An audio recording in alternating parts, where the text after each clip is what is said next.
তার বয়স হচ্ছে ২৭ এবং খুব একটা অনুধাবনমূলকের জন্য একটা ভালো লাইন হচ্ছে, "এই জীবনটা না দৈর্ঘ্যের হিসেবে বড়, না গুণের হিসেবে।" এই কথাটা কেন বলা হয়েছে? কারণ হচ্ছে অনুপম বলতে চাচ্ছে যে এই যে ২৭ বছর বয়স, জীবনের অনুপাতে হয়তোবা এটার বয়স দৈর্ঘ্যের হিসেবে বড় না। অনেকে হয়তো বলে ২৭ বছর বয়সে মানুষের জীবন শুরুই হয় না, বিয়ে করে না বা জব-টব এগুলো শুরু হয় না। এইজন্য বলেছেন এই জীবনটা না দৈর্ঘ্যের হিসেবে বড়, আর গুণের হিসেবেও বড় না। তার মানে অনুপমের যে লাইফটা ছিল সেটাতে সে এমন কিছু অর্জন করে নাই বা সে মানুষের সাথে এমন কোনো যোগাযোগ স্থাপন করতে পারে নাই। এই কারণে সে বলছে যে আমার বয়স দৈর্ঘ্যের হিসেবেও বড় না, গুণের হিসেবেও বড় না। কারণ একটু পরেই তোমরা দেখবে যে অনুপম নিজেকে মাকাল ফলের সাথে তুলনা করেছে। মানে তার পন্ডিতরা, টিচাররা বলত। তার মানে তার বিশেষ কোনো গুণাবলী নেই। তার বিশেষ কোনো অর্জন নাই, যোগ্যতা নাই। সেই কারণেই সে এই কথাটা বলেছে যে তার এই জীবনটা দৈর্ঘ্যের হিসেবে বড় না, গুণের হিসেবেও বড় না। তবু ইহার একটু বিশেষ মূল্য আছে। কারণ একটা মানুষকে আমরা যতটাই সাধারণ হিসেবে চিন্তা করি না কেন, তার লাইফ তো তার কাছে ইম্পোর্টেন্ট। প্রতিটা মানুষের জীবনেই হচ্ছে সে নিজে নায়ক বা সে নিজে নায়িকা। এই কারণে সে বলেছে যে তবু ইহার একটু বিশেষ মূল্য আছে। এবং সেই মূল্যটাই আসলে এই গল্পের কাহিনীটা, তার জীবনের যেটা সবচেয়ে ইম্পোর্টেন্ট বিষয়, সেটা হচ্ছে সে বর্ণনা করেছে। শিমুল ফুল মাকাল ফলের সাথে তুলনা করেছে। কেন করেছে এটা তো তোমরা বোঝোই। কারণ হচ্ছে মাকাল ফল শুধু বাইরে থেকেই দেখতে সুন্দর, ভিতরে কোনো গুণাবলী নেই বা খাওয়া যায় না। তো অনুপমও ছিল এরকম। দেখতে শুনতে ভালো কিন্তু তার কোনো যোগ্যতা ছিল না। ওকালতি করে প্রচুর টাকা রোজগার করেছেন। এটা হচ্ছে তার পিতার পেশা। তার মায়ের সম্পর্কে একটা ইনফরমেশন আছে এখানে যে মা কেমন, মা গরিব ঘরের মেয়ে ছিল। এই কারণে হঠাৎ করে বড়লোক হওয়ার পরে তার একটু অহংকার চলে আসে। এই কারণে সবসময় তার ভিতরে একটু বড়লোকি ভাব চলে আসে। অন্নপূর্ণার কোলে গজাননের ছোট ভাইটি মানে খুব আদুরে। আমরা বলি যে আল্লাদি একটা মানে মাটিতে রাখলে পিঁপড়ায় খাবে এরকম টাইপের অবস্থা। মানে খুব আদরের ছেলে সে। তার আসল অভিভাবক মামা। মামা সম্পর্কে তোমাদের নিশ্চয়ই সবাই আইডিয়া আছে। সে যে বছর ৬ এর বড়, কিন্তু বয়সে খুব বেশি বড় না হলেও খুব মাতব্বর শ্রেণী ছিল। কারণ তার বৈষয়িক চিন্তাটা ছিল অনেক বেশি। সে পুরো সংসারটাকে একদম নিজের মনে করে নিজের হাতে নিয়ে নিয়েছে। এই কারণে এখানে বলা হয়েছে তাহাকে না খুলিয়া এখানকার এক গণ্ডূষও রস পাইবার জো নাই। আগে এই ফল্গু নদীর সাথে তুলনা করেছে। এটাও একটা ইম্পর্টেন্ট বিষয় মনে রাখতে হবে। ফল্গু হচ্ছে একটা নদী, যে নদীটার নিচে পানি আর উপরে বালি। তো সেই ফল্গু নদীর সাথে মামার তুলনা করেছে যে মামার অনুমতি না নিয়ে কোনো কাজই করা যায় না এই সংসারে। কন্যার পিতামাত্রই স্বীকার করিবেন আমি সৎপাত্র। এটা অনুপম সম্পর্কে বলা হয়েছে। কারণ হচ্ছে তার কোনো আম দোষ নাই বা যে খারাপ অভ্যাস যেটাকে বলে সেগুলো নাই। আর এই খারাপ অভ্যাস যে কেন নাই সেটাও সে আবার বর্ণনা করেছে পরে, যে তার হচ্ছে আসলে ভালো মানুষ হওয়ার কোনো ঝঞ্ঝাট নেই। তাই আমি নিতান্ত ভালো মানুষ। তার মানে খারাপ হতে হলে অনেক ঝামেলা করতে হয়। এই কথা শুনে আবার তোমরা উৎসাহিত হয়ে যাও না যে আমাদের সাহস আছে, আমরা খারাপ হতেই পারি। বিষয়টা মোটেও ওরকম না। তো যাই হোক, আরেকটা ইম্পর্টেন্ট অনুধাবনমূলক হচ্ছে ধনীর কন্যা তার পছন্দ নয়। এটা মামুর সম্পর্কে বলা হয়েছে। এবং কেন পছন্দ নয় সেটা এখানে সুন্দর করে ব্যাখ্যাও করা আছে যে আমাদের ঘরে যে মেয়ে আসবে সে যেন মাথা হেঁট করে থাকে। এবং যেহেতু বড়লোকের মেয়ে আসলে তার সে একটু ওরকম বিনয়ী হবে না বা শ্রদ্ধা করবে না। এটা হচ্ছে তার মামার আইডিয়া ছিল। সে কারণে ধনীর কন্যা তার পছন্দ না। কিন্তু আবার টাকার প্রতিও তার অনেক লোভ। তো সেই কারণে সে এমন শ্বশুর চায় যে হচ্ছে টাকা দিতে কসুর করিবে না। মানে তার এককালে টাকা ছিল বা তার কিছু টাকা আছে যেটা মেয়ের বিয়েতে যৌতুক দিয়েই সে ফতুর হয়ে যাবে। সে গরিব হয়ে যাবে, তার আর কোনো অহংকার থাকবে না। আমার বন্ধু হরিশ কানপুরে কাজ করে। অনুপমের বন্ধু হরিশের কথা মনে রাখতে হবে, কোথায় কাজ করে সেটাও মনে রাখতে হবে। এবং এই যে একটি খাসা মেয়ে আছে, মেয়ে যদি বলো একটি খাসা মেয়ে আছে, এটাও ইম্পর্টেন্ট। তারপরে হচ্ছে সে এমএ পাশ করেছে। তারপরে হরিশ মানুষটা রসিক। তোমরা নিশ্চয়ই আগের প্রশ্ন যারা দেখেছো অনেকবার এই তথ্যটা দেখেছো যে প্রশ্ন আসে যে কোন মানুষ রসিক বা কার রস দিয়ে বর্ণনা করার শক্তি ছিল। আবার কে আসর জামাতে অদ্বিতীয়, এই প্রশ্নটাও অনেকবার আসে। মেয়ের বয়স, সেটাও আসে। মেয়ের বয়স হচ্ছে ১৫। তার মানে অনুপমের যখন ২৭, আহ অনুপমের কিন্তু এখন ২৭। সে আর সে যখনকার গল্প করছে তখন হচ্ছে মেয়ের বয়স ১৫ ছিল। আর তখন মনে হয় অনুপমের বয়স ছিল ২৩। তো যাই হোক, এই মেয়ের বয়স ১৫ শুনে তার মামার মনটা খুব ভার হলো। কারণ হচ্ছে এখন হয়তো তোমাদের মনে হতে পারে যে ১৫ বছর বয়স আর কি এমন বয়স। কিন্তু তখন ৮ বছর, ৯ বছর, ১০ বছর এর মধ্যে মেয়েদের বিয়ে হয়ে যেত। সেই কারণে যেহেতু মেয়ের বয়স ১৫ হয়েছে, এখনো বিয়ে হয় নাই। এই কারণে তার মামা একটু চিন্তায় পড়ে গেছে যে বংশে কোনো আবার দোষ আছে কিনা। যেহেতু দোষ নাই, কারণ কারণ কি বাপ কোথাও মেয়ের যোগ্য বর খুঁজে পান না। এখানে এই যে শম্ভুনাথ বাবু, তার সম্পর্কে কিন্তু আমরা তার চরিত্রটা সম্পর্কে খুব ভালো ইনফরমেশন দেওয়া আছে। যে সমাজ যা বলে বলুক সে কিন্তু এই বিষয়টা মোটেও পরোয়া করে না। সোমনাথ বাবু পরীক্ষার জন্য খুব ইম্পর্টেন্ট একটা ক্যারেক্টার, এটা তোমাদের মনে রাখতে হবে। তো সোমনাথ বাবুর ব্যক্তিত্বটা ছিল এরকম যে, যে সমাজে সবাইকে ৮ বছর ১০ বছরে বিয়ে দিচ্ছে সেখানে তার মেয়ের বয়স ১৫ হচ্ছে। এটা নিয়ে তার মোটেও মাথা ব্যথা নেই। তার মাথা ব্যথা হচ্ছে সে মেয়ের জন্য যোগ্য ছেলে লাগবে। তার এতটুকু নিশ্চয়তা লাগবে যে মেয়েটা যাতে বিয়ের পরে ভালো থাকে। এছাড়া মেয়ের বয়স হোক বা টাকা লাগুক সে বিষয়গুলো তার কাছে ইম্পর্টেন্ট না। তো একে তো বরের হাট মহার্ঘ, তাহার পরে ধনুক ভাঙা পণ। তার মানে ভালো ছেলে এমনিই খুঁজে পাওয়া যায় না। তারপরে আবার ধনুক ভাঙা পণ। ধনুক ভাঙা পণ মানে কঠিন প্রতিজ্ঞা যে এটা না করে সে ছাড়বেই না। কাজেই বাপ কেবলই সবুর করিতেছেন, কিন্তু মেয়ের বয়স তো আর সবুর করছে না বা মেয়ের বয়স তো আর থেমে থাকছে না, সেটা বেড়েই যাচ্ছে। কিন্তু হরিশ কি করলো? খুব সুন্দর করে সে মেয়ের গুণাবলী, মেয়ের বাবার ভদ্রতা, পারিবারিক কিছু যে ঘটকেরা যেটা করে, ঘটকেরা তো অনেক চাপা-চুপা মেরে বিয়ে দিতে পারে। তো সেই হরিশের রসনা মানে হচ্ছে জিহ্বা। তার মানে হচ্ছে হরিশ খুব ভালো সুন্দর করে কথা বলতে পারে, গুছিয়ে বলতে পারে। এ কারণে মামা রাজি হয়েছে। বিনু দাদা, তার পিসতুতো ভাই, তাকে পাঠানো হয়েছিল আশীর্বাদ করার জন্য। নাম মনে রাখতে হবে। তো বিনু দাদা ফিরে এসে কি বলে? খুবই ইম্পোর্টেন্ট, অনেকবার আসে। "মন্দ নয় হে, খাঁটি সোনা বটে।" আর বিনু দাদার সম্পর্কেও একটু ইনফরমেশন আছে যে তার ভাষাটা অত্যন্ত আর্ট। আর্ট মানে সে সহজে কারো প্রশংসা করে না। যেখানে আমরা সবাই খুব চমৎকার বলি, সেখানে তিনি বলেন চলনসই। আর সেখানে বিনু দাদা এসে বলেছে যে, "মেয়ে খুবই ভালো, খাঁটি সোনা বটে।" তার মানে বুঝতে হবে যে মেয়ে খুবই গুণবতী এবং রূপবতী। এবং এখানে একটা কথা আছে যে, "অতএব বুঝিলাম আমার ভাগ্যে প্রজাপতির সঙ্গে পঞ্চস্বরের কোনো বিরোধ নাই।" প্রজাপতি হচ্ছে বিবাহের দেবতা। ওই যে মনু ও প্রজাপতি এগুলো একই রকম আরকি। তার মানে আমার কপালটা খুব ভালো। আম যেহেতু বিনু দাদা এসে প্রশংসা করেছে, তার মানে মামা আর আপত্তি করবে না। এখানে দেখো একটা কথা আছে, বলা বাহুল্য বিবাহ উপলক্ষে কন্যা পক্ষকেই কলিকাতায় আসিতে হইল। সাধারণত কি হয়, বিয়ের সময় ছেলেরা যায় মেয়ের ওখানে, এখনো তাই হয়, আগেও তাই হতো। কিন্তু এই যে অনুপমের মামা এমন ঘাওড়ার ঘাওড়া, এবং সে তো নিজেদের মনে করে খুবই ভালো বংশ, আর অনুপমের মা তো আরো বেশি। এবং ওরা কি বলেছে যে যেহেতু কন্যার বাবারা একটু গরিব বা নিচু বংশ, কাজে ওদের আসতে হবে, মানে আমরা যাব না, ওরা আসবে কলকাতায় এবং এখানে বিয়ে হবে। তারপরে হচ্ছে কন্যার পিতা সোমনাথ বাবু হরিশকে কত বিশ্বাস করে, তার প্রমাণ হচ্ছে যে বিয়ের ৩ দিন পূর্বে তিনি প্রথম চোখে দেখেন অনুপমকে। এটাও মনে রেখো, কয়দিন পূর্বে দেখে। কারণ হচ্ছে সে হরিশ হচ্ছে ২ পক্ষেরই পরিচিত। মানে এই অনুপমের বন্ধু এবং শম্ভুনাথ বাবুরও খুব ভালো পরিচিত এবং খুব বিশ্বাসও করে। সেই কারণে ছেলেকে আগের দিনই দেখার খুব একটা প্রয়োজন মনে করেননি। তার ৪০ এর কিছু এপারে বা ওপারে, এটা হচ্ছে শম্ভুনাথের বয়স। তার কিছু বর্ণনা আছে। তবে তার চেহারা এবং সবকিছু মিলে তার পার্সোনালিটিটা খুবই স্ট্রং, এটা দেখে বোঝা গেছে। আশা করি আমাকে দেখিয়া তিনি খুশি হইয়াছিলেন।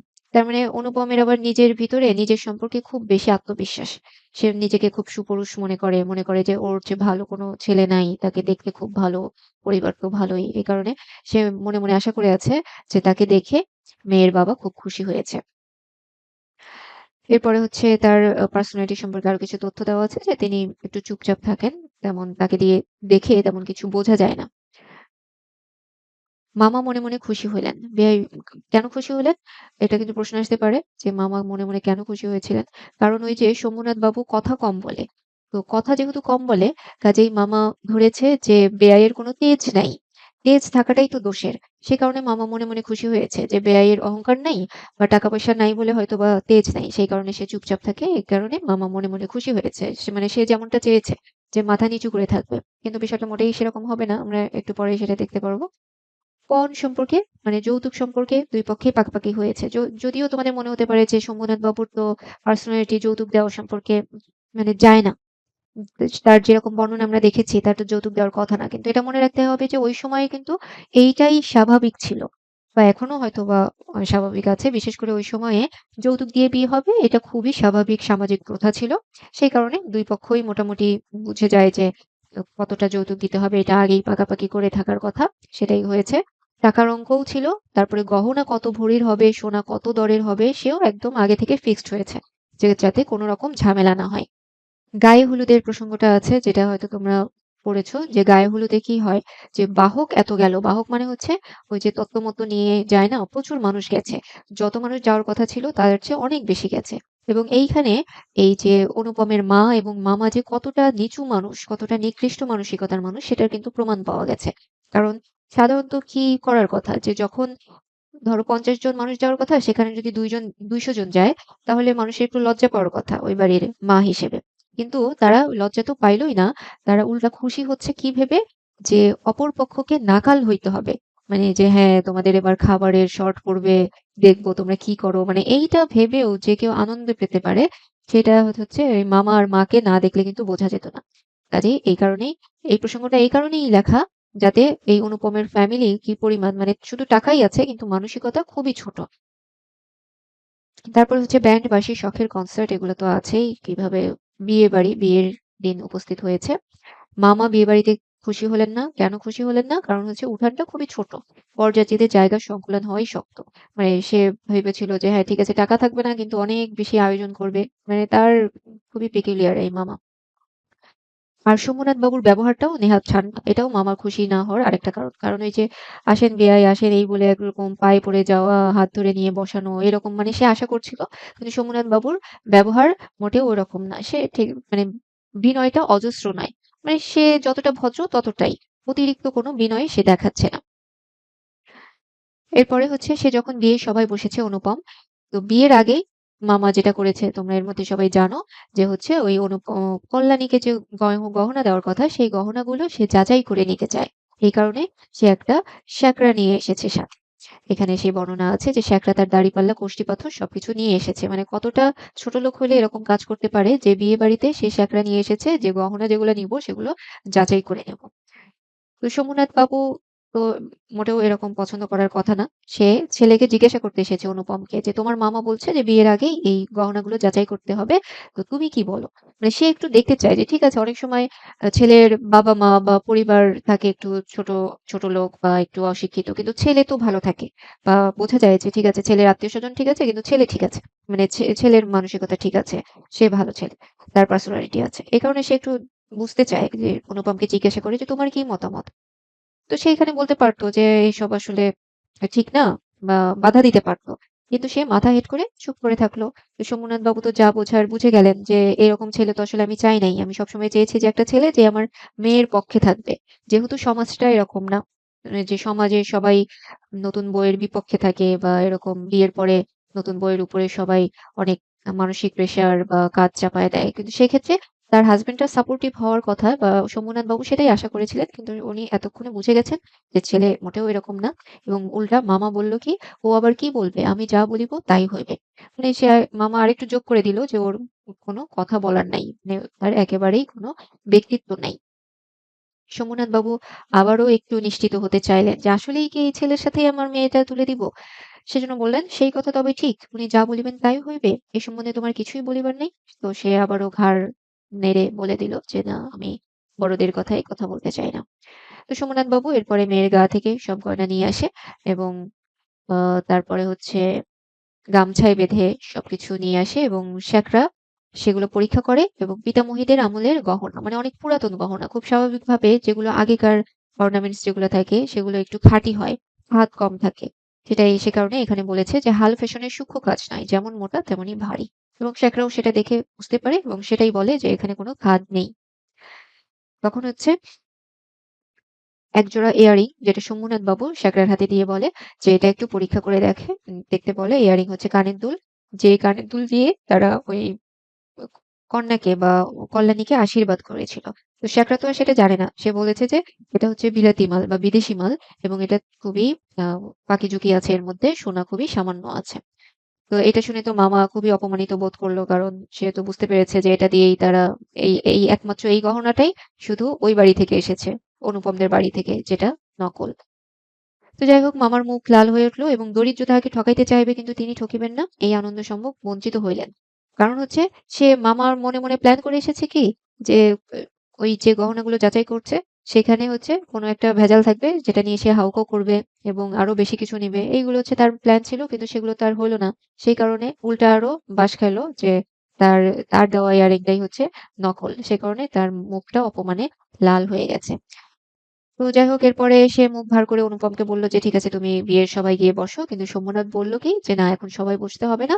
সে মোটামুটি জোর করে সবাইকে খাইয়ে দিল। এখন বিয়ের আগে যদিও কারো খাওয়ার কথা ছিল না, কিন্তু শম্ভুনাথ বাবুর বলার মধ্যে এমন একটা জোর আছে যে তার সাথে কেউ আর বাকবিতণ্ডায় গেল না। সবাই খেতে গেল এবং আয়োজনের আড়ম্বর ছিল না। যে অনেক আইটেম না, ১৫-২০ টা আইটেম না। অল্প আইটেম কিন্তু যেটাই ছিল রান্না ভালো এবং সমস্ত বেশ পরিষ্কার পরিচ্ছন্ন। এ কারণে সবাই খুব তৃপ্তি করে খেল। তো এরপরে তো বোঝাই গেল যে সে হচ্ছে বিয়ে দিতে রাজি না এবং সে সবাইকে বিদায় করার জন্য বলল যে, "আপনাদের তাহলে গাড়ির কথা বলি। আপনাদের গাড়ি বলিয়ে দেই। তার মানে গাড়ি রেডি করে দেই। আপনারাও গাড়িতে উঠে বসেন, চলে যান।" তো এরপরে ঠাট্টা করছেন নাকি খুবই ইম্পোর্টেন্ট একটা আ অনুধাবনমূলক যে, "ঠাট্টা তো আপনিই করিয়া সারিয়াছেন। ঠাট্টার সম্পর্কটাকে স্থায়ী করিবার ইচ্ছা আমার নেই।" শম্ভুনাথ সেন বলেছে মামাকে উদ্দেশ্য করে। কারণ হচ্ছে এই যে নাটক এতক্ষণ ধরে মামা করল, সেইটা হচ্ছে পুরাটাই একটা মশকরা হিসেবে শম্ভুনাথ সেনের কাছে মনে হচ্ছে। মামা মশকরা করেছে। কিন্তু এটা তো তার মান-সম্মানে লেগেছে। সে যে ধরনের মানুষ, তার মেয়েকে যেভাবে মানুষ করেছে বা এতদিন ধরে মেয়েটাকে বিয়ে দেয় নাই শুধু এই কারণেই যে একটা ভালো ছেলের হাতে দিবে, ভালো ফ্যামিলির হাতে দিবে। সেইখানে সে দেখছে যে এরকম একটা ছোট লোক এসে উপস্থিত হয়েছে। তো সেই কারণে সে বলছে যে, "আপনারা যে ঠাট্টা করলেন, এতক্ষণ ধরে একটা নাটক মঞ্চস্থ করলেন, এই বিষয়টাকে আমি আর সিরিয়াসলি নিতে চাই না। ঠাট্টার সম্পর্কটাকে আমি আর স্থায়ী করতে চাই না।" এবং আরেকটা গুরুত্বপূর্ণ উক্তি আছে তার, "আমার কন্যার গহনা আমি চুরি করিব, এ কথা যারা মনে করে তাহাদের হাতে আমি কন্যা দিতে পারি না।" কারণ আর অনুপমকে আর কোনো কথাই জিজ্ঞাসা করে না। কারণ প্রমাণ হইয়া গেছে আমি কেহই নই। কারণ শম্ভুনাথ সেন বুঝে গেছে যে এই ছেলের একেবারে পার্সোনালিটি নাই। কাজেই ওর সাথে আর কথা বলার কোনো দরকার নেই। তো সাধারণত যেটা হয় যে ছেলেপক্ষ গিয়ে সবসময় যৌতুক নিয়ে বনিবনা হয় না, তখন বিয়ে ভাঙচুর করে আসে। আর এখানে হয়েছে উল্টা। তার মানে মেয়ে পক্ষই বিয়ে ভেঙে দিয়েছে, যেটা একেবারে অন্যরকম ঘটনা। তো স্বাভাবিকভাবে ছেলে পক্ষের খুব মান-সম্মানে লেগেছে এবং ঝাড়-লণ্ঠন ভেঙে চুরে যা কিছু ছিল, ডেকোরেশন বলতে যা বোঝায়, সবই ভেঙে চুরে সবকিছু তারা দক্ষযজ্ঞের পালা মানে খুব ধ্বংসযজ্ঞ করল আরকি। এরপরে তারা ফিরে আসে।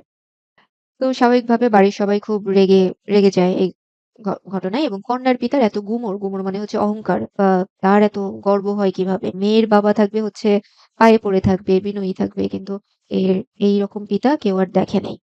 কলিজে ৪ প হয়ে আসিল। তার মানে বলে না যে মানুষ বলে যখন যে কেয়ামতের আর বেশি দেরি নাই। এটা হচ্ছে ওরকম ভাষা। তারপরে হচ্ছে সবাই বলে যে দেখি মেয়ের বিয়ে দেন কেমন করে। মানে আমরাও দেখব যে কত ভালো ফ্যামিলিতে দেয় বা কার সাথে মেয়ে বিয়ে দেয় দেখা যাবে। তো যাই হোক এভাবে সে মোটামুটি চলে এবং সবারই এই যে খাওয়ানো হলো যে সবার বা মানে সবার মনে এরকম যে কেন যে খাইলাম? সবকিছু মনে হচ্ছে খাবার-দাবার যদি বের করে দিতে পারতাম তাহলে ভালো লাগতো। মানে সবার কথাবার্তা এরকম ছিল। এইখানে একটা ইম্পোর্টেন্ট লাইন যে এই আক্রোশের কালো রঙের স্রোতের পাশাপাশি আর একটা স্রোত বহিতেছিল যেটার রং একেবারেই কালো নয়। আক্রোশের রং কোন? হচ্ছে এই যে রেগে গেছে যে বিয়ে ভেঙে দিয়েছে। তারপরে তাদেরকে অপমানিত হতে হয়েছে। এইখান থেকে যে রাগটা তৈরি হয়েছে সেটাকে বলেছে আক্রোশের কালো রং। মানে যেটা অনুপমের মনের ভিতরে এই আক্রোশ বা রাগ, ক্ষোভের কালো রঙের স্রোত বয়ে যাচ্ছিল এবং এর পাশাপাশি আরেকটা স্রোত ব বহিতেছিল। সেই স্রোতটা কিসের বলতো? সেটা হচ্ছে ওই যে তার তো বিয়ের বয়স বা বিয়ের সময় সাধারণত একটু মেয়েকে দেখবে বা মেয়ের সাথে পরিচয় হবে। একটা মেয়ের সাথে সে সারা জীবনের জন্য এক জায়গায় হচ্ছে। মানে খুবই রোমান্টিক একটা ব্যাপার-স্যাপার। সেই মেয়েটাকে সে দেখতেই পারল না। এবং বোঝা যায় যে মেয়ের অনেক রূপের বর্ণনা শুনেছে, গুণের বর্ণনা শুনেছে। তো স্বাভাবিকভাবে তার মেয়েটার প্রতি এক ধরনের ভালোবাসা তৈরি হয়েছে বা আগ্রহ তৈরি হয়েছে। সেই মেয়েটার সাথে তার দেখাও হলো না বা মেয়েটার চিন্তাও কিন্তু তার মনের ভিতরে থাকছে। তো এই যে রোমান্টিক একটা চিন্তা, সেইটাই হচ্ছে এই যে আরেকটা স্রোতের কথা বলছে, এটা হচ্ছে সেই রং। যেটার রং একেবারেই কালো নয়। তার মানে সেটা হচ্ছে রঙিন। সমস্ত মন যে সেই অপরিচিতার পানে ছুটিয়া গিয়েছিল। মানে যতই দুর্ঘটনা হোক বা বাড়িতে যতই এসব হাঙ্গামা চলুক, কিন্তু তার মন সেই অপরিচিতার পানে ছুটে গেছে বা তার মনে সবসময় ওই চিন্তা যে মেয়েটা না জানি দেখতে কেমন বা তার সাথে একটু কথা বলতে পারলে ভালো হতো বা এর ধরনের চিন্তা আরকি। তো এখানে তার একটা মানে কাল্পনিক বর্ণনা আছে যে গায়ে লাল শাড়ি, কপালে চন্দন, মুখে লজ্জার রক্তিমা। এইভাবে সে মনের ভিতরে ছবি আঁকছে ওই কল্যাণী সম্পর্কে যে সে দেখতে হয়তোবা এরকম হবে। সে কিন্তু কল্যাণী কোনো ছবি দেখে নাই। তো যাই হোক এভাবে সে ভাবতে থাকে এবং হরিশের কাছে সে শুনেছিল যে মেয়েটিকে তার ছবি দেখানো হয়েছে। তো পছন্দ করিয়াছে বৈকি, না করিবার তো কোনো কারণ নেই। ওই যে তার নিজের সম্পর্কে চিন্তাভাবনা খুব হাই যে আমি এত সুন্দর ছেলে, আমাকে তো পছন্দ না করে যাবে না। তো এইটা ভেবে সে ধরে নিয়েছে যে মেয়েটাও খুব প্রেমে পড়েছে তার। মানে ছবি দেখে খুব প্রেমে পড়ে গেছে। মানে সে মনে কল্পনা করে খুশি হচ্ছে আরকি। যে মেয়েটা হয়তোবা তার ছবি লুকিয়ে দেখছে। তারপরে একটা ঘরে দরজা বন্ধ করে সে একটু মাঝে হয়তোবা মন খারাপ করে যে বিয়ে কেন হলো না এই ছেলের সাথে। তো এইসব ভেবে সে যে পাগলের সুখ মনে একটা কথা বলে না? তার হচ্ছে এরকম মনে, মনে সে সুখ নিচ্ছে যে মেয়েটাও হয়তো তাকে খুব মিস করছে বা বিয়ে ভেঙে যাওয়ায় সে খুব কষ্ট পাচ্ছে। তো কিরকম কষ্ট পাচ্ছে সেটা তো আমরা পরে দেখবই। তো ১ বছরের মধ্যে চলে গেছে। মামা লজ্জায় বিয়ে সম্পর্কে আর কোনো কথা তোলে না। কারণ হচ্ছে মায়ের ইচ্ছা ছিল একটা যে সবাই সমাজের মানুষ যখন ভুলে যাবে এই ঘটনা, তখন হচ্ছে আবার বিবাহের চেষ্টা করে দেখবেন। কারণ সাথে, সাথে যদি আবার বিয়ের কথা চিন্তা করে তখন তো আবার মানুষ এটা নিয়ে বেশি গসিপ করবে।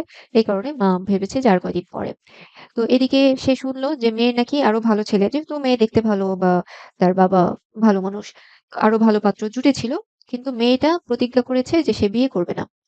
তো এটা শুনে তার মন পুলকের আবেশে ভরে গেছে। মানে সে যে খুশি, তার মানে সে যে প্ল্যান করছে, মানে প্ল্যান না, মানে সে যে এতদিন ধরে মনে, মনে ভাবছে যে মেয়েটা হয়তোবা আমার কথা খুব ভাবছে। তাহলে সেটা সত্যি। মেয়েটা হয়তোবা আমার দুঃখেই আর বিয়ে করবে না। সো আমরা বলছিলাম যে অনুপম যেটা কয়েকদিন ধরে ভাবছিল, কয়েকদিন না অলরেডি ১ বছর চলে গেছে এবং এই ১ বছর সে মনে, মনে ভাবছিল যে মেয়েটা হয়তোবা আমার জন্য খুব কষ্ট পাচ্ছে এবং সে যখন শুনল যে মেয়েটা বিয়ে করবে না এই বলে প্রতিজ্ঞা করেছে, তখন তো তার এটাই মোটামুটি তার মনে পার্মানেন্ট হয়ে গেছে যে মেয়ে নিশ্চয়ই আমাকে খুব এতই পছন্দ করেছে যে আমার বিরহে আর সে বিয়ে করবে না।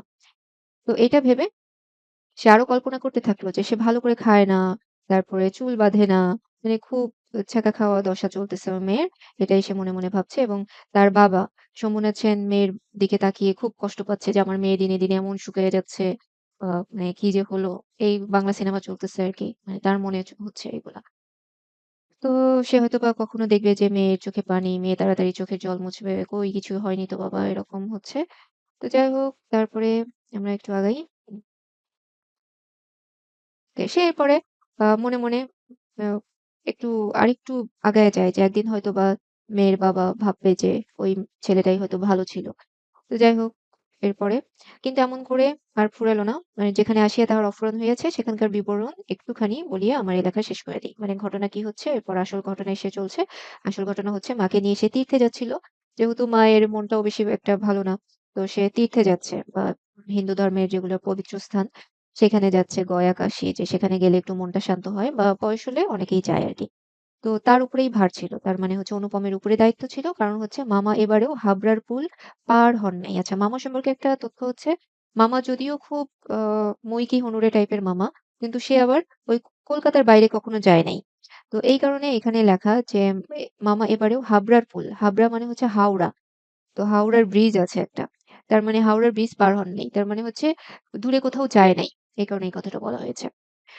সে কারণে মামা যেহেতু দূরে কোথাও যায় নাই, কলকাতা থেকে বের হয় নাই, এ কারণে অনুপমের উপরেই দায়িত্ব ছিল মাকে নিয়ে যাওয়ার এবং রেলগাড়িতে তারা যাচ্ছিল। রেলগাড়িতে যেতে, যেতে গাড়ির মধ্যে মা ঘুমাচ্ছে। এরপরে হচ্ছে তারা এক জায়গায় গাড়ি চেঞ্জ করছে। মানে স্টেশন চেঞ্জ করার সময় আ অদ্ভুত রাত্রে কে বলে উঠল, "শিগগিরই চলে আয়, এই গাড়িতে জায়গা আছে।" তার মানে সেই রাতের বেলা হঠাৎ করে তার একটা আ কানে একটা আওয়াজ আসে। সেটা হচ্ছে একটা মেয়ে বলছে, "শিগগির চলে আয়, এই গাড়িতে জায়গা আছে।" গাড়ি মানে হচ্ছে ওই যে তোমরা হয়তোবা ট্রেনে উঠেছো। ট্রেনের যে বগি মানে ওইগুলাকে কিন্তু আলাদা, আলাদা গাড়ি বলছে। তার মানে এই গাড়ি না ওই গাড়ি, তার মানে এই বগি না ওই বাড়ি, এভাবে চিন্তা করতে হবে। এই গাড়িতে জায়গা আছে, তার মানে হচ্ছে ওই নির্দিষ্ট একটা বগি দেখাচ্ছে বা কামরা দেখাচ্ছে, ওইখানে জায়গা আছে। তো মনে হলো যেন গান শুনিলাম। মানে তার ভয়েসটা শুনে তার কাছে মনে হচ্ছে যে এত সুন্দর ভয়েস আর কোনদিন শুনি নাই। তো মনে হচ্ছে গানের মতো আরকি। তো চিরকাল গলার স্বর আমার কাছে বড় সত্য। তো অনুপমের মনে হচ্ছে যে মনে হচ্ছে না, তার কাছে ভয়েসের একটা বড় ইম্পোর্টেন্স আছে অনুপমের কাছে। তার কাছে মনে হয় যে রূপ জিনিসটি বড় কম নয়। মানে চেহারার একটা অবশ্যই দাম আছে। কিন্তু মানুষের মধ্যে যা অন্তরতম, অন্তরতম মানে মানুষের ভিতরের যে চিন্তা বা মানুষের আসল চেহারাটা কি, সেইটা হচ্ছে আ ওই মানুষের কণ্ঠে বোঝা যায়। সেই কারণে তার কাছে মানুষের কণ্ঠস্বরের খুব গুরুত্ব। এই লাইনটা এই কারণেই বলা হয়েছে যে, আমার মনে হয় কণ্ঠস্বর যেন তারই চেহারা। মানুষের মনের ভিতরে যেটা আছে, সেটাই হচ্ছে মানুষের ভয়েসে আসে। তো এই কারণে ওই কল্যাণীর কণ্ঠ যখন সে শুনলো এবং তার এত বেশি ভালো লাগে, সে কারণে হচ্ছে সে গাড়ির জানালা খুলে তাকে খুঁজতে চেষ্টা করলো যে কোন সে মেয়ে যে এত সুন্দর করে বলতে পারে যে এই গাড়িতে জায়গা আছে। তো স্বাভাবিকভাবে তাকে আর খুঁজে পাওয়া যায় না রাতের বেলা। তো এরপরে আ ওই যে মনের মধ্যে গান শুনতে, শুনতে চললাম। মানে তার মনের ভিতরে গান, কিন্তু ওই যে মেয়েটা যে একটা লাইন বলেছে ওটাই তার মনে বারবার রিপিট হতে থাকে। গানের মতো চলতে থাকে এবং তার একটিমাত্র ধোঁয়া গাড়িতে জায়গা আছে। মানে এই লাইনটাই বারবার তার মনের ভিতরে উচ্চারণ হতে থাকে। তো আছে কি জায়গা আছে কি জায়গা যে পাওয়া যায় না, কেউ যে কাউকে চেনে না। মানে সে মোটামুটি দার্শনিক হয়ে গেছে। সে বলছে এই জায়গা কোন জায়গায়, এগুলো হাবিজাবি সে চিন্তা করছে।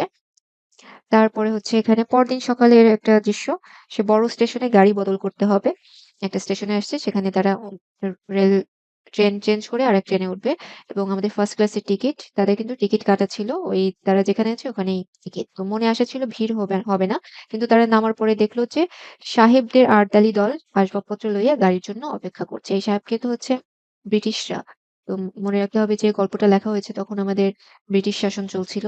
তো কিছু ইংরেজ আছে। তো তাদের আর্দালি মানে হচ্ছে কর্মচারী যারা। তো তাদের দলবল সব আসবাবপত্র নিয়ে গাড়ির জন্য অপেক্ষা করছে। মানে বোঝাই যাচ্ছে যে, যে গাড়িতে ইংরেজরা উঠবে তারা যেহেতু শাসক বা বড় অফিসার, তো স্বাভাবিকভাবে অন্য মানুষরা পরে উঠবে বা জায়গা থাকলে তো জায়গা থাকলেও অনেকে ইতস্তত করে যে ওটা ঠিক হবে কিনা। সেই কারণে এরকম করছে। তো বড় জেনারেল সাহেব মানে খুব বড় একজন অফিসার আসছে। এই কারণে হচ্ছে অনেক ভিড় এবং সবাই একটু ঝামেলায় পড়ে গেছে আরকি। তো সে যখন গাড়িতে উঠবে কি উঠবে না এরকম ভাবছে, তখন এই যে একটি মেয়ে, মানে সেই মেয়েটা আমরা জানি যে এই মেয়ে হচ্ছে কল্যাণী, সে তার মাকে লক্ষ্য করে বলল যে আপনারা আমাদের গাড়িতে আসুন না, এখানে জায়গা আছে। আমাদের গাড়ি মানে হচ্ছে ওই মেয়েরা যে বগিতে উঠেছে কামরায়, সেখানে তাদেরকে ডাকছে। তো এরপরে তো অনুপম চমকে উঠলো, কারণ হচ্ছে কি এইটাই সেই কণ্ঠ যে জায়গা আছে। এবং সে আর কোনো কিছু চিন্তা করে নাই, লাফ দিয়ে উঠে গেছে মাকে নিয়ে। তারপরে হচ্ছে তার ফটোগ্রাফ তোলার যে ক্যামেরা, ছবি তোলার একটা ক্যামেরা, সেটা স্টেশনেই পড়ে রইলো। তার সে ফিরেও তাকাইলো না। মানে সে এমনই পাগল হয়ে গেছে যে পাইছি এই মেয়েরে। তো যাই হোক, এরপরে সেই মেয়েকে সামনে দেখছে এবং কিভাবে মেয়েটার বর্ণনা আছে যে ১৬ কি ১৭ এটা বোঝা যায় না। কিন্তু নবযৌবন ইহার দেহে মনে কোথাও যেন একটু ভার চাপাইয়া দেয় নাই। তার মানে বয়স হয়তো ১৬-১৭ হবে, কিন্তু আরো একটু তাকে কিশোরী মনে হয়। তো গতি সহজ, দীপ্তি নির্মল, সৌন্দর্যে সূচিত অপূর্ব। মানে মেয়েটার সৌন্দর্য একদম অতুলনীয়, বোঝাই যাচ্ছে। তারপরে হচ্ছে তার বেশভূষায় সবই খুবই চমৎকার এবং সবকিছু কোনো কিছুই এমন না যে তার থেকে খুব বেশি ছাড়িয়ে গেছে, এরকম না। পুরাটাই হচ্ছে মেয়েটার বর্ণনা। সে যে ছোটদের সাথে কিভাবে গল্প করছে, মানে খুব সহজ এবং বোঝা যায় যে ওই যে মেয়ে তার সাথে অনেকগুলা মেয়ে আছে, যে মেয়েগুলো যে তাকে খুব পছন্দ করে এবং আর সে যখন গল্প করছে মেয়েগুলো যেন বিভোর হয়ে গল্প শুনছে। এবং বোঝা যায় যে মেয়েরা কেন তাকে পছন্দ করবে না। কারণ তার কথা বলার ভঙ্গি, তারপরে তার গল্প করার ভঙ্গি সবই খুব চমৎকার। এই কারণে সে বুঝতে পারে যে তার তো এত ভক্ত থাকবেই। তো এর মধ্যে মায়ের কেমন মনে হতে পারে সেই বর্ণনা আছে যে মা ভালো লাগা এবং মন্দ লাগার মধ্যে দোমনা হইয়াছিলেন। কেন বলতো? কারণ হচ্ছে মায়ের মানসিকতার পরিচয় আমরা আগেই পেয়েছি যে মা হচ্ছে কেমন ধরনের মানুষ। তো এরকম একটা মেয়ে যে বোঝা যাচ্ছে যে সে হয়তো বিয়ে করে নাই, কারণ হচ্ছে তার সাথে তার কোনো গার্ডিয়ান নাই, পুরুষ নাই। তো সেরকম একটা মেয়ে এরকম মেয়েদের সাথে হাহাহি করছে। তো খুব স্বাভাবিকভাবে মা হয়তো ভাবছে যে এই মেয়ের বয়স হয়েছে কিন্তু শিক্ষা হয় নাই। কিন্তু আবার বেহায়াও মনে হচ্ছে না। কারণ হচ্ছে মেয়েটার মধ্যে যথেষ্ট বিনয় আছে বা শ্রদ্ধা ভক্তি আছে। যেহেতু সে নিজেই যেচে তাদেরকে গাড়িতে তুলেছে। মুরুব্বি মানুষ আছে সাথে। তো এই কারণে হচ্ছে মা মানে বুঝতে পারছে না যে মেয়েটাকে সে ভালো মেয়ে বলবে না খারাপ মেয়ে বলবে। তো হঠাৎ করে কারো সাথে যদিও তিনি আলাপ করতে পারেন না। তো এই মেয়েটির সাথে তার খুব পরিচয় নেওয়ার ইচ্ছা হয় মায়ের। কিন্তু স্বাভাবিক বাধা তিনি কাটিয়ে উঠতে পারছিলেন না। তো এরপরে গাড়ি একটা স্টেশনে থামে এবং সেই জেনারেল সাহেব, ওই যে বড় অফিসার যে ছিল ইংরেজ, সে হচ্ছে এই গাড়িতে ওঠার চেষ্টা করছে। তো খুব স্বাভাবিকভাবে যখন এরকম সরকারি উচ্চপদস্থ কর্মকর্তা উঠবে, তো ট্রেনের অন্য কর্মচারীরা কি করে? সে তাদেরকে নামিয়ে দিতে চায় এবং সে কারণে সে বলে যে এই গাড়ির ২ বেঞ্চ আগে থেকেই রিজার্ভ করা। যদিও এটা মিথ্যা তথ্য, কিন্তু ওই রেল কর্মচারী সে এই কথাটা বলে যে এইগুলো রিজার্ভ করা, আপনারা অন্য গাড়িতে যান বা অন্য কামরায় যান। তো এটা শুনে এই যে ২ বেঞ্চ রিজার্ভ করা সেগুলা কিন্তু একটা অলরেডি অনুপমের টিকিট আছে এবং আরেকটা হয়তোবা কল্যাণীর আছে। তো যাই হোক, তারপরও টিকিট থাকা সত্ত্বেও অনুপম ঘাবড়ে গেছে। সে তাড়াতাড়ি ব্যস্ত হয়ে দাঁড়ালো এবং আ মানে ভাবটা এরকম যে সে নেমে যাবে। যেহেতু ওরা আমাদের বলেছে বড় অফিসার, ইংরেজ মানুষ, আমাদের শাসক বস, আমরা তো আর কিছু বলতে পারব না। কিন্তু মেয়েটি হিন্দিতে বলল, যেহেতু ওটা আর কলকাতায় নাই, ওটা তখন হয়তো ওই স্টেশনটা হয়তোবা তখন হিন্দি ভাষায় প্রচলিত কোনো এলাকায়। এ কারণে সে হিন্দিতে বলেছে যে, "না, আমরা গাড়ি ছাড়ব না।" তো সেই লোকটাও তো ওই যে কর্মচারী, রেলওয়ে কর্মচারী, সেও বলল যে, "না ছেড়ে উপায় নাই, আপনাদের ছাড়তেই হবে।" কিন্তু তখন হচ্ছে অনুপম অলরেডি কুলি, কুলি বলে ডাক ছাড়তে শুরু করেছে। কারণ হচ্ছে জিনিসপত্র নামাতে হবে। তখন মেয়েটি ২ চোখে অগ্নিবর্ষণ করিয়া বলিল, মানে খুব রেগে গেছে যে, "না, আপনি কোথাও যাবেন না। যেমন আছেন তেমন বসে থাকুন।" কারণ হচ্ছে কল্যাণীর মনে হচ্ছে যে এটা মিথ্যা কথা বলে আমাদের নামিয়ে দিচ্ছে। সাধারণ মানুষ আমরা যেহেতু। আর এটা তো আর হতে দেওয়া যাবে না। কারণ এটা আমাদের অধিকার। যেহেতু এই আ কামরাটা আমরা অলরেডি নিজেদের টাকায় বুক করেছি, সে কারণে এইভাবে আমাদের নামিয়ে দিতে পারবে না। কল্যাণী এই কারণে সে জিদ করে যে, "না, এখান থেকে আমরা নামবো না" এবং সে বলে যে, "এই গাড়ি যে আগে থেকে রিজার্ভ করা আপনি বললেন, এটা মিথ্যা কথা।" এই বলে টিকিটটি প্ল্যাটফর্মে সে ছুঁড়ে ফেলে দিল। তো এরপরে ওই যে অফিসার সাহেব, সে তো অতটা অভদ্র না। সে মোটামুটি বুঝতে পারে যে, না, এখান থেকে যেহেতু প্রতিবাদ এসেছে, তাহলে এখানে আর না যাই। এই কারণে সে আর ওখানে কথা বাড়ায় না। ওই কর্মচারীকে নিয়ে যায় এবং তারা আর মানে ওদের থেকে আরকি চলে যায়। কানপুরে গাড়ি এসে থামল। এরপরে মেয়েটি জিনিসপত্র বেঁধে তারপর হচ্ছে নামা শুরু করল। তখন হচ্ছে মা আর থাকতে পারল না। জিজ্ঞাসা করল, "তোমার নাম কি?" তো এরপরে কল্যাণী শুনে তো দুজনেই চমকে ওঠে। কারণ ওরা তো জানে এবং বাবার পরিচয় শুনে তখন হচ্ছে তারা একেবারে সিউর হয় যে হ্যাঁ, এই সেই কল্যাণী যার সাথে অনুপমের বিয়ের কথা ছিল।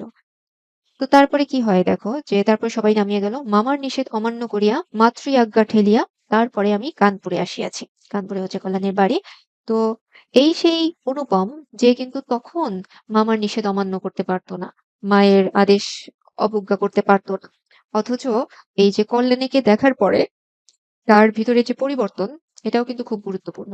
কারণ প্রেমে তো সে পড়েছে, কিন্তু এই প্রেমটা তাকে অনেক সাহসী করেছে এবং আ বিদ্রোহী করেছে। যে বিদ্রোহটা সে আগে করতে পারেনি। তখন মামা বলেছে হ্যাঁ, বিয়ে মানে যা বলেছে যে গহনা যাচাই করা হবে বা এই সেই যৌতুক নেওয়া হবে। সে সবকিছু মেনে নিয়েছে। কিন্তু এখন কিন্তু আর সে সেই আগের অনুপম না। সে হচ্ছে মামা নিষেধ করেছিল তারপরও সে এই কানপুরে এসেছে এবং কল্যাণীর বাপ এবং কল্যাণীর সঙ্গে দেখাও করেছে, হাত জোড় করে মাপ চেয়েছে, মাথা হেঁট করেছে। শম্ভুনাথ বাবুর হৃদয় গলেছে। তার মানে হচ্ছে শম্ভুনাথ বাবু ভেবেছে ঠিক আছে, ছেলেটা হয়তো তার ভুল বুঝতে পেরেছে। এখন যেহেতু সে মামার কথা মতো আর চলছে না বা মামার কথা বিরোধিতা করে এসেছে বা আসলেই ভুল বুঝেছে, তাহলে হয়তোবা যদি কল্যাণী রাজি থাকে তার বিয়েতে কোনো আপত্তি নেই শম্ভুনাথ বাবুর। কিন্তু কল্যাণী বলেছে সে বিয়ে করবে না। কারণ কি? মাতৃ আজ্ঞা। তোমরা খুব সবাই জানো যে এটা খুবই ইম্পোর্টেন্ট। মাতৃ আজ্ঞা মানে হচ্ছে মায়ের আদেশ। কিন্তু এইখানে এই যে মাতৃ আজ্ঞা, এই মাতৃ আজ্ঞা আর এই মাতৃ আজ্ঞার মধ্যে কিন্তু পার্থক্য আছে। এই মাতৃ আজ্ঞা হচ্ছে অনুপমের মায়ের আদেশ। এটা হচ্ছে আক্ষরিক অর্থ আমরা যেটাকে বলি। আর এই মাতৃ আজ্ঞা কিন্তু মায়ের আদেশ না। মায়ের আদেশ ঠিক আছে, কিন্তু অরিজিনাল মায়ের আদেশ না। কারণ হচ্ছে ওই কল্যাণীর কিন্তু মা ছিল না। তো অনুপম এই কারণে ভেবেছে কি সর্বনাশ, এ পক্ষেও মাতুল আছে নাকি? মানে আমি তো জানতাম যে মাতুল নাই বা মা নাই। তারপরে বুঝিলাম মাতৃভূমি আছে। সেই বিবাহ ভাঙার পর হতে কল্যাণী মেয়েদের শিক্ষার ব্রত গ্রহণ করেছে। তার মানে দেশটাও কল্যাণীর কাছে মায়ের মতো। এবং বিয়ে ভাঙার পরে অনুপম কি ভাবছিল যে কল্যাণী খুব বিরহে আছে। কিন্তু কল্যাণী যেটা করেছে তখন মানে কল্যাণীর মনে একটা আ উপলব্ধি এসেছে যে আমাদের দেশের যে অবস্থা, এই যে বিয়ে ভেঙে যাচ্ছে, মেয়েদের যেন কিছুই বলার নাই, মেয়েদের কোনো আ কথা বলার অধিকার নাই বা এই যে যৌতুক প্রথা, এই সবকিছু হচ্ছে তো দেশের যে সামাজিক পরিস্থিতি সেই কারণেই। তো এই অবস্থাটার উন্নতি করতে হবে। আর এই অবস্থার উন্নতি তখনই হবে যখন মেয়েরা শিক্ষিত হবে। সেই কারণে সে মেয়েদের শিক্ষার ব্রত গ্রহণ করিয়াছে। এখন আ একটা প্রশ্ন অনেকবার আসে এরকম যে কল্যাণী মাতৃ আজ্ঞাটা কি? মাতৃ আজ্ঞাটা হচ্ছে মেয়েদের শিক্ষার ব্রত গ্রহণ করা। আর আর বিবাহ ভাঙার পর থেকে কল্যাণীর এই যে মাতৃ আজ্ঞা বা দেশের প্রতি যে দায়বদ্ধতা, সেখান থেকে সে মেয়েদের পড়াশোনার দায়িত্ব নিয়েছে। তো এরপরেও ওই অনুপম আশা ছাড়তে পারে না। সে হচ্ছে ওইখানেই থাকে, স্থায়ীভাবে বসবাস করছে এবং তার মনে একটা আশা যে একদিন হয়তোবা কল্যাণীর মনে আ কিছু একটা মানে সে থেকে যায় ওখানে আর চলে যেতে পারে। এবং তার কাছে ওই যে জায়গা আছে এটাই তার মনের ভিতর বাজতেই থাকে। তখন আমার বয়স ছিল ২৩, এখন হয়েছে ২৭। তার মানে এই ২৩ থেকে ২৭ ৪ বছর সে ওইখানেই আছে। এখনো আশা ছাড়ি নাই, কিন্তু মাতুলকে ছাড়িয়েছি। তার মানে মায়ের বাড়ি ছেড়ে দিয়েছে। কিন্তু এখনো তার আশা আছে। নিতান্ত এক ছেলে বলিয়া মা আমাকে ছাড়িতে পারে নাই। মানে মা ঠিকই যোগাযোগ করে যাচ্ছে। তো তোমরা মনে করিতেছ আমি বিবাহের আশা করি? না, কোন কালেই না। আমার মনে আছে কেবল সেই এক রাত্রির অজানা কণ্ঠের মধুর সুরের আশা, জায়গা আছে, নিশ্চয়ই আছে, নইলে দাঁড়াবো কোথায়? তো এখন অনুপম বলছে যে সে বুঝে গেছে মোটামুটি যে কল্যাণী আর রাজি হবে না।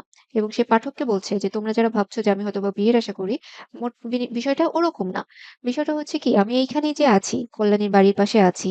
দেখা হয়, সেই কণ্ঠ শুনি, যখন সুবিধা পাই তার কিছু কাজ করে দেই। আর মন বলে এই তো জায়গা পাইয়াছি। মানে সে একটু সুযোগ খোঁজে যে কল্যাণীর উপকার করে দেওয়া। ধরো সে কোথাও যাচ্ছে, তার জন্য রিক্সা ডেকে দেওয়া বা এই ধরনের কাজগুলো সে করার ধান্দায় থাকে। এবং যখনই সে কল্যাণীকে এই ধরনের আ সাহায্যগুলো করতে পারে, তার মনে হয় যে এই তো আমি জায়গা পাইয়াছি। মানে কল্যাণীর জীবনে আমি আমার স্থান করে নিতে পারছি। মানে যতটুকু সে পারে। আসলে তো কল্যাণী একেবারেই পাত্তা দেয় না। কিন্তু এই যে ছোট, ছোট কাজ করে দেওয়া বা তার সে তাকে একটু দেখতে পাওয়া, তার কণ্ঠ শোনা এগুলাতেই হচ্ছে সে মনে করে যে এটাই আমার জন্য যথেষ্ট। ওগো অপরিচিতা, তোমার পরিচয় শেষ হলো না, শেষ হইবে না। কিন্তু ভাগ্য আমার ভালো, এই তো আমি জায়গা পাইয়াছি। মানে এভাবেই হচ্ছে কল্যাণীর জীবনে যেন আমি স্থান করে নিতে পেরেছি। মানে অনুপমের এরকম মনে হতে থাকে যে এটাই হচ্ছে আমার জায়গা পাওয়া। কিন্তু পরিচয় শেষ হলো না। মানে যতই দেখে বা তার পরিচয়, তার সম্পর্কে সে শুধু আরো জানতে পারে বা জানার কোনো আর শেষ হয় না। বিষয়টা হচ্ছে এরকম। কিন্তু তার ভাগ্য শেষ পর্যন্ত সে মনে করে যে না ঠিক আছে, আমি হয়তো এটাই আমার ভাগ্য এবং এটা খারাপ না, ভালোই। আমি যেহেতু তাকে দেখতে পাই, তার কথা শুনতে পাই, কাজেই যথেষ্ট যা পেয়েছি। এটা হচ্ছে অনুপমের গল্প। যদিও এটা রোমান্টিক গল্প হিসেবে আমরা করতে পারি। কিন্তু শিক্ষণীয় গল্প হিসেবে তোমাদের চিন্তা করতে হবে। আর সবচেয়ে বড় কথা, এখানে যে সমাজ বাস্তবতা দেখানো হয়েছে, সেই বিষয়টাই হচ্ছে পরীক্ষার জন্য ইম্পোর্টেন্ট। এর মধ্যে আছে হচ্ছে যৌতুক প্রথা, তারপরে মামার মানসিকতা এবং শম্ভুনাথ সেন একজন পিতা হিসেবে কেমন হওয়া উচিত। পুরা সমাজের বিরুদ্ধে দাঁড়িয়ে সে যে কত একটা বলিষ্ঠ ভূমিকা নিয়েছে এবং ওই সমাজের অন্য মেয়েরা কেমন ছিল, সেইখানে কল্যাণীর যে ব্যক্তিত্ব সেটা অবশ্যই তার বাবার কারণেই সে এরকম একটা শক্ত সিদ্ধান্ত নিতে পেরেছে বিয়ে না করার মতো। তারপরে আর অনুপমের চরিত্র তো অবশ্যই ইম্পোর্টেন্ট। অনুপমের তখন কি ভূমিকা থাকার কথা ছিল, এখন যেটা হয়েছে তার এক ভাগও যদি তখন থাকতো তাহলে হয়তোবা পরিণতিটা এরকম হতো।